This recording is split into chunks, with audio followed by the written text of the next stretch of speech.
Let's see how we can quickly set up the TikTok API for your Shopify website. Once you activate the app, you will be redirected to the app setup page.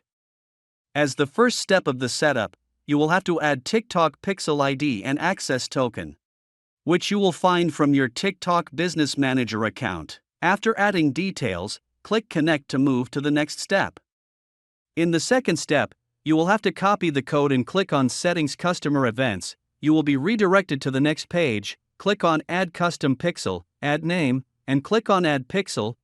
Paste the copied code here. Click on Save and then Connect.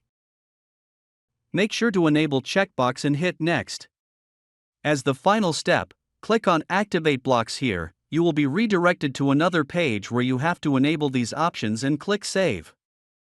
Enable the checkbox and click on Done to complete the setup.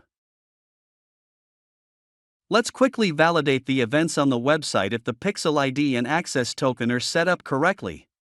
In TikTok Pixel Helper, we see that events are getting pushed. If you search for any product, you will see the search event.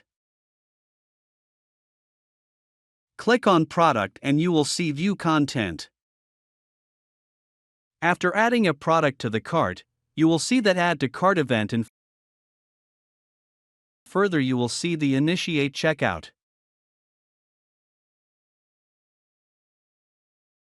Add your email address and other details to complete the checkout process and hit Pay Now, and you will see the final events after purchase and the Place an Order event. Thank you for watching.